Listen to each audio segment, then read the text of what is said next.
Querida comunidad, quería desearles un muy bendecido Día de los Trabajadores y Trabajadoras.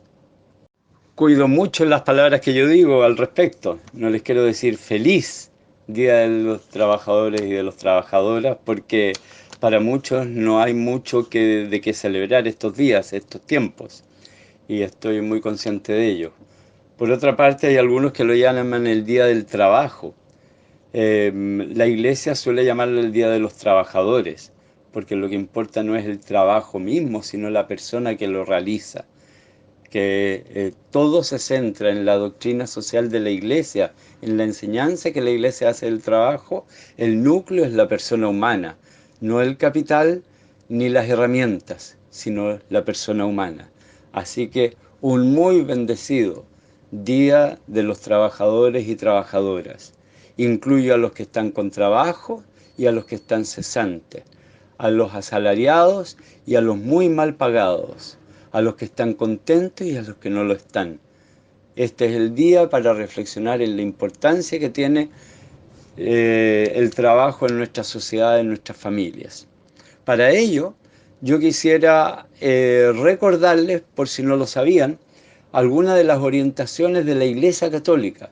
La Iglesia Católica, desde el Evangelio, desde la reflexión del Evangelio, ha ido a través de los siglos elaborando y reflexionando sobre la importancia que tiene el trabajo, desde el mismo Jesucristo.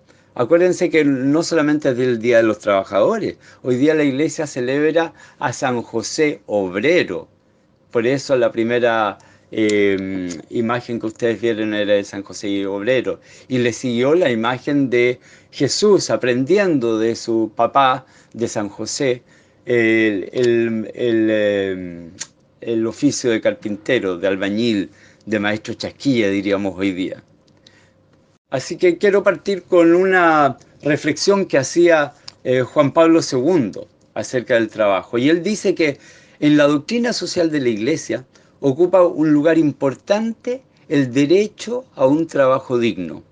Por esto, ante la alta tasa de desempleo que afectan a muchos países americanos y ante las duras condiciones en que se encuentran no pocos trabajadores en la industria y en el campo, es necesario valorar el trabajo como dimensión de realización y de dignidad de la persona humana.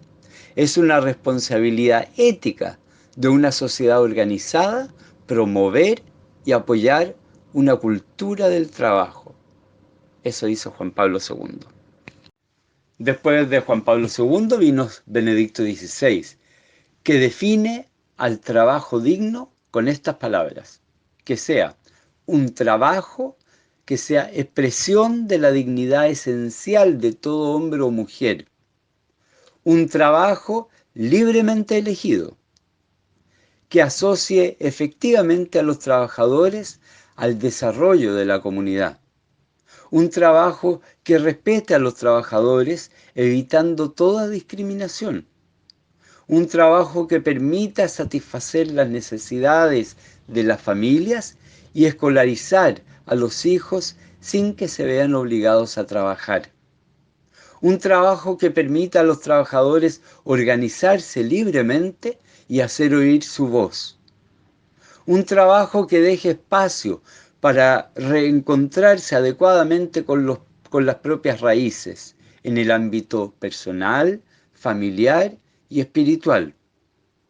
Un trabajo que asegure una condición digna a los trabajadores que llegan a la jubilación. Esas son las palabras de Benedicto XVI. Y el Papa Francisco, como ustedes saben, ha hablado largamente acerca de estos temas, así que yo solamente voy a citar 3 o 4 frases cortas. Él dice: el trabajo no es solo algo que hacemos a cambio de otra cosa. El trabajo es primero y ante todo una necesidad, parte del sentido de la vida en esta tierra, camino de maduración, de desarrollo humano y de realización personal. Él también nos recuerda que nadie puede sentirse exceptuado de la preocupación por los pobres y por la justicia social. En Laudato Si, él nos animaba a crear una nueva mentalidad que piense en términos de comunidad, de prioridad de la vida de todos, sobre la apropiación de los bienes por parte de algunos. Y al final, cuando habla de los sindicatos, no dice solamente que es importante que haya sindicatos, sino que además dice, los sindicatos y movimientos de trabajadores, por vocación, deben ser expertos en solidaridad, pero para aportar al desarrollo solidario, les ruego se cuiden de 3 tentaciones, dice el Papa.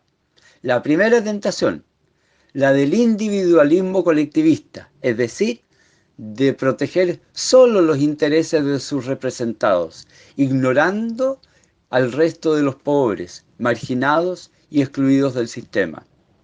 La segunda tentación es que se cuiden del cáncer social de la corrupción. Así como en ocasiones la política es responsable de su propio descrédito por la corrupción, lo mismo ocurre en los sindicatos. Y la tercera tentación es que no se olviden de su rol de educar conciencias en solidaridad, respeto y cuidado. Hasta ahí el Papa Francisco. Y hasta ahí entonces quiere llegar mi saludo cariñoso como párroco de ustedes a todos los trabajadores y trabajadoras de nuestra comunidad. Un muy bendecido, Día de los Trabajadores y Día de San José Obrero. Un abrazo.